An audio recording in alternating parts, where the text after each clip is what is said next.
Hey YouTube, it's Banana Pancake. Just wanted to make an update video on this bow case. I've had a few people send me some private messages and wanting to know a little bit more about it and a few other things that I have on my wall.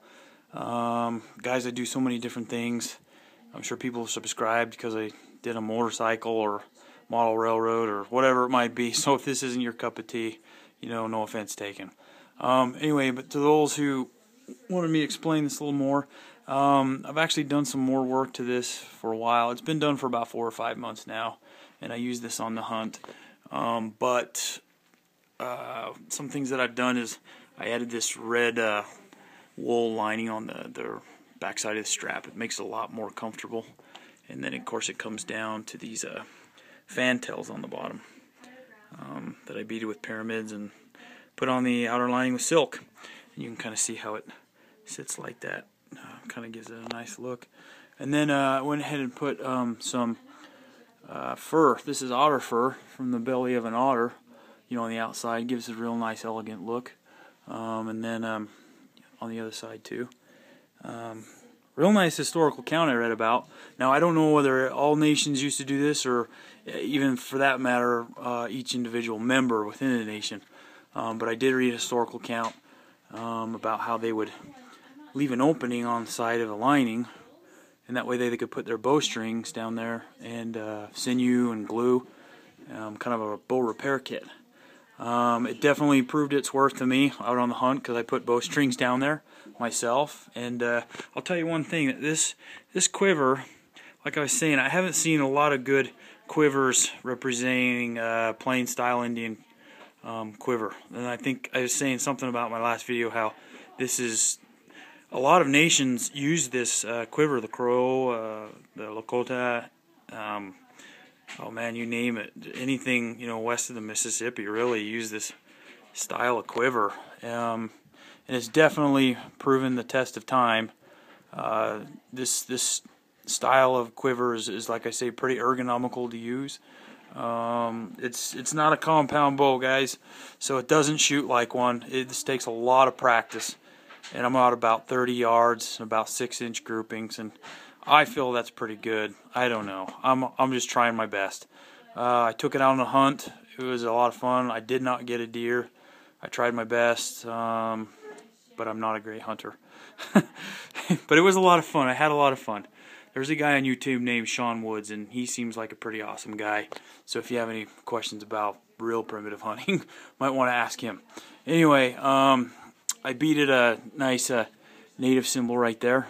This part sits around my collarbone, so it kind of shows off in the front when you have it on. Anyway, somebody asked me about the rifle. This is an 1861 Springfield rifle. This is not an original rifle. This Army Sport makes this rifle. It's a fully functioning rifle. I've shot it many times. I have a lot of guns that are awesome to shoot, more modern pistols, 1911, all those fun things. But the ambience of shooting these types of black powder is just so much fun.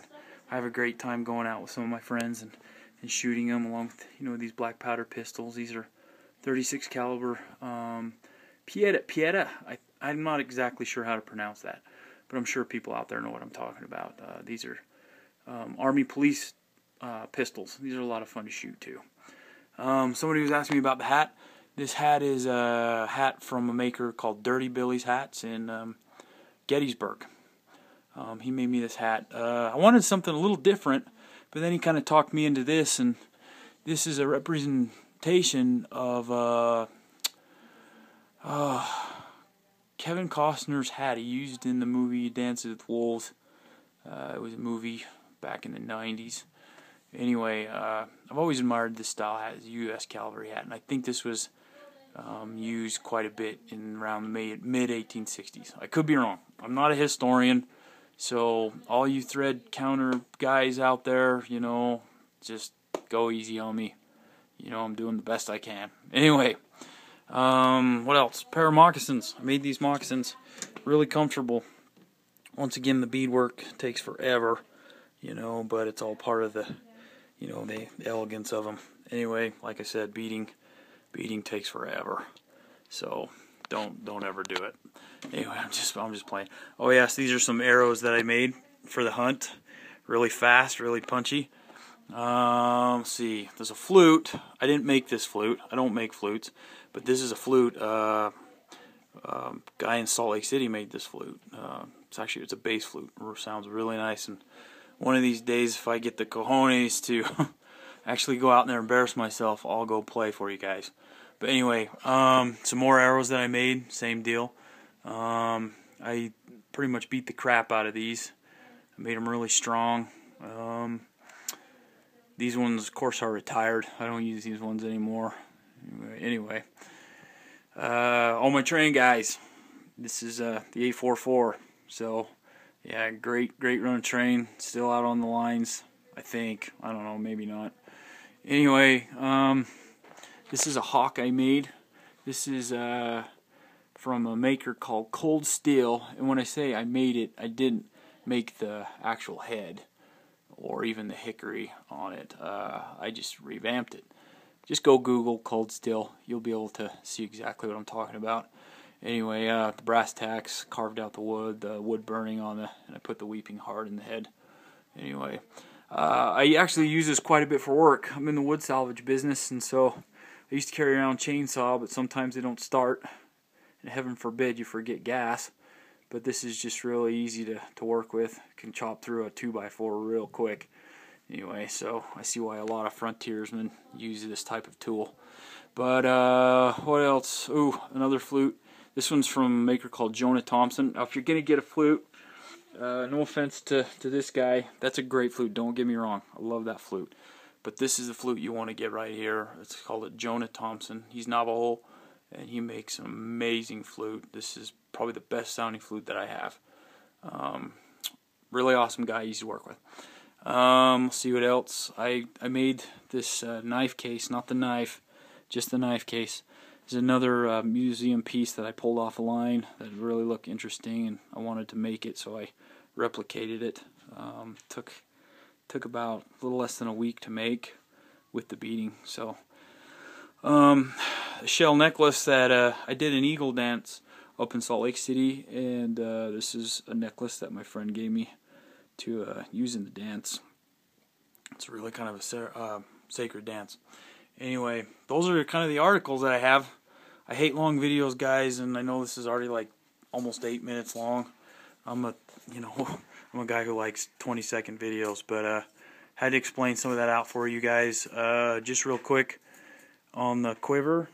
Like I was saying, I don't see a lot of good representations on YouTube about a good Plains Indian quiver, so I had to put this up there, kind of set the record straight. I know some people might disagree, but it's how it is. I mean, look in museums, look at historical pieces. This is kind of what they used. So I've had some messages telling me that this isn't accurate, but everything that I read and see in museums is pretty accurate. So I'm just going to stick up for that one.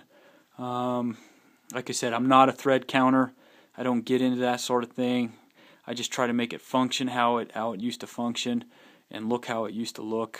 I don't think, well, none of us were there, so we didn't actually see one firsthand from any kind of tribal member, one that he would use every day. But anyway, I don't think this is something that they would have typically had. Just like in our society, you have rich, mid-class, and poor. A lot of the nations, members with inside nations were similar. Some were rich, some were on the poorer side. Yes, they did help each other, but beading was kind of more on the mid-class to the richer side. And even then, a lot of guys wouldn't typically have something this elegant. I think they would use something like this to go to war. But if they were just hunting out and about, it'd be pretty plain. Not a lot of beadwork, just pretty simple. But anyway, like I said, not big into long videos. Now this is almost 10 minutes. So, somebody asked me if I would make them one. I'm going to say no on that, just because I don't have time to make them. This type of quiver and bow case takes a long time to make. If you want points or tips, I'll be more than happy to go out of my way and help you and figure out what works and what doesn't work. You just send me a private message or leave a comment, and I can help you any way I can, or direct you how to get things or how to make things. Anyway, a lot of fun, guys. Thanks for all your nice comments. I really appreciate it. I want everybody to have a good day. Okay, take care.